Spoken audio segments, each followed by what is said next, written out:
You want to know what nobody in the wellness space will admit? Stress isn't the problem. You've been managing stress your entire life. You've been managing it since you were 22 and working two jobs. You managed it through potential pregnancies and promotions and parents getting sick and marriages that required real work. And let's not forget about the kids who needed more than you had some days. You know how to handle hard things. That's never been your problem. The problem is that there's now no off switch. There used to be a version of your day that ended, and now it just doesn't. And your body is keeping score. So, this episode is about what's actually draining you, why it gets so much louder in midlife, and what you can do about it that doesn't require that 47-step morning routine or that $90 bottle of ashwagandha. We're keeping it real, keeping it simple, and we're getting you some actual answers. Welcome to the Love Your Naked Ass podcast, the Midlife Rebellion edition. I'm your host, Kimberly Riggins, health and life coach, holistic nutritionist, and your go-to bullshit detector for all things midlife. If you've ever rolled your eyes at the phrase aging gracefully, you're my kind of rebel. Because midlife isn't about slowing down. It's about showing up, speaking up, and maybe flipping a few tables along the way. So grab your coffee or your cocktail. I'm not here to judge. It's time we raise some hell, laugh a little, and love our naked asses again. Let's do this.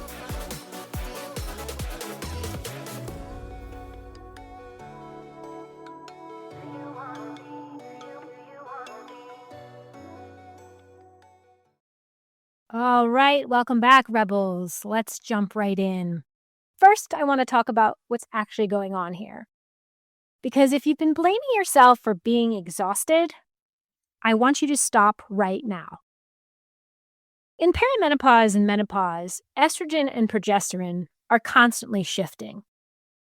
And those hormones don't just affect your period. They regulate your sleep, your mood, your blood sugar, your body temperature, and your stress response. So when they start fluctuating, everything feels harder. Your nervous system is more reactive, your cortisol spikes faster and takes longer to come back down. Your sleep gets fragmented, so even if you're in bed for 8 hours, you're not really getting the recovery you need. And here's what makes it worse. Most women in midlife are also at peak demand. Peak career pressure, peak family pressure. They have teenage kids, say no more, aging parents, invisible labor piling up, with no real recovery time. Right now, your body is working harder to regulate itself at the exact same moment life is asking more of you. That's not weakness. That's biology meeting a very brutal schedule. And then someone hands you a list of stress management tips as if a breathing exercise is actually going to fix a life that's structurally on fire. This is not about mindset. This is totally about load. Hi, let me tell you a story. I want to be honest with you because that's the only way this works between us. There was a period of time not long ago when I was completely running on empty and I was still telling everyone I was fine. I was coaching women through burnout while being burnt out myself. I was sleeping like absolute garbage, snapping at people I loved, and truthfully choosing coffee over meals because I didn't have the time to eat an actual lunch. And I was also skipping my own workouts because everything else felt more urgent. I knew the right information. I teach this stuff. Yet I still ended up on the wrong side of my own advice. Because knowing what to do is not the same as having the structure in place to actually do it. And the reason I didn't have the structure is because I was running on an old model. I was pushing harder, taking care of everyone else first, and I believe that I could rest when it's all done. But it's never all done. And that's the point.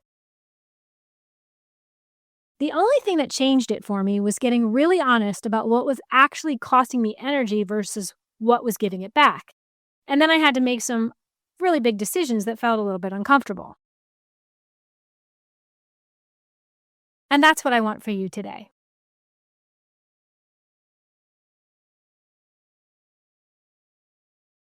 We've been sold the idea that stress management is about adding things.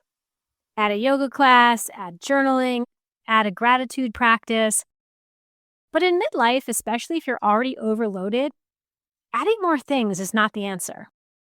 The energy equation is actually pretty simple: energy in, energy out, recovery. Now, most women in midlife are already spending energy faster than they're getting it back. And we're also not recovering because recovery requires real rest, real food, and some actual stillness, none of which happens when you're in a constant output mode. But here's the reframe: stress is not the problem. Unrecovered stress is the problem. Your body's built to handle stress. What it cannot handle is that unrelenting, chronic, unrecovered stress with no outlet and no refill. That's when things start to break down. So before you just go add one more thing to your plate, I want you to look at the drain first. Where is your energy actually going? And I don't mean the obvious things, I mean the slow leaks. The relationship that costs you more than it gives, the obligation you said yes to 2 years ago that you resent every single week, the habit of picking up your phone the second you have 30 seconds of quiet. Those are the real energy expenses that nobody talks about when they hand you a list of stress hacks. So let's talk about what actually works. And you're probably going to go, oh, are you serious? Because yes, we are talking about the foundations again. Because here's the part where I could give you a 10-step system and impress you with how much I know, but I'm not going to do that because it doesn't work. Here's what actually moves the needle on energy and stress in midlife. And I know that it's not sexy, but it's true. Foundations. Eat enough and eat it on purpose. Remember, last week we talked about it. Undereating spikes cortisol, and your body reads food restriction as a threat. And when you're already overly stressed, that's like putting gasoline on a fire. So remember to always get protein and fiber at every meal. Stop skipping your meals. It is not an option anymore. Lift weights. Yes, I know I talk about this constantly, but strength training is one of the most powerful stress regulators you have access to. And it doesn't have to be a 90-minute session, 10 minutes, 15, 20, just something. Weight training burns off cortisol, it increases sleep quality, it builds the physical resilience that makes everything else feel easier. 2 to 3 times a week, that's it. Protect your sleep like it's a business meeting. We've also talked about this in other episodes. Sleep is when your body processes cortisol. It's when it repairs your tissue and regulates your appetite hormones. So if you're not sleeping, do you think those things are actually getting done? Of course not. So this is why that one bad night makes you more reactive, makes you more hungry, more foggy, and way more emotional. It's not laziness. This is your body breaking down. You need to wind down and you need to protect that window. Say no to something this week. Huge. One thing, an obligation that drains you, a request you've been fielding on autopilot. Sure, no problem, that costs you more than it looks. Say no. Or say not right now and do not over-explain. You do not owe anyone an explanation. And please, get off your phone in the morning. Before you check anything, before social media, email, news, give yourself 15 minutes of actual quiet. Your nervous system will thank you in ways you can feel by midday, I promise.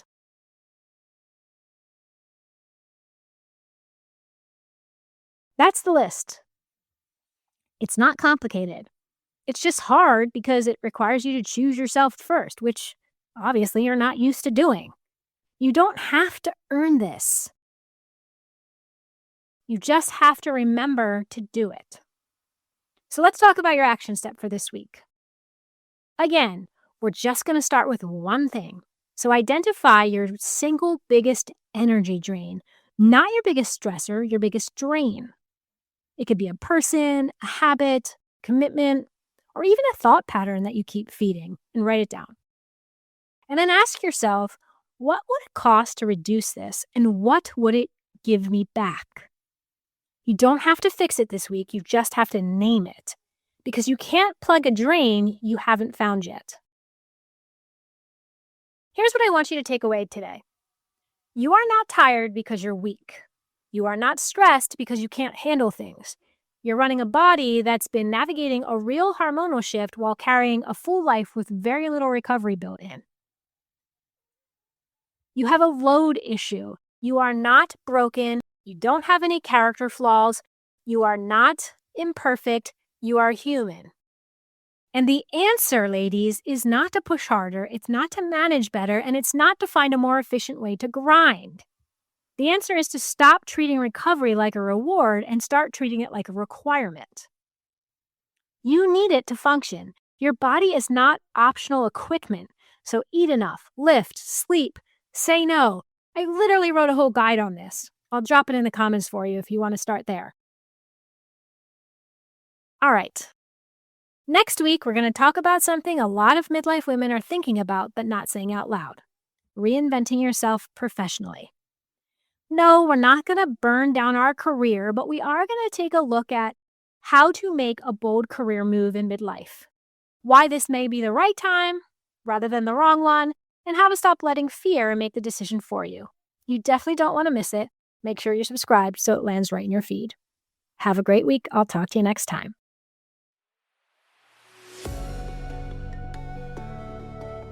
And that's a wrap for this week's episode of the Love Your Naked Ass podcast, the Midlife Rebellion edition. If you're loving the show, be sure to smash that subscribe button, drop a rating, or leave a review. Because we're not here to tweak the old narrative. We're here to torch it, rewrite it, and make damn sure every woman knows midlife is her prime. Don't forget to join me on Substack at Rebel Midlife, where we get raw, real, and a little rebellious about what it means to thrive in this chapter. I'm Kimberly Riggins, signing off with this reminder: midlife isn't a crisis, it's your comeback story. Catch you next time, Rebel.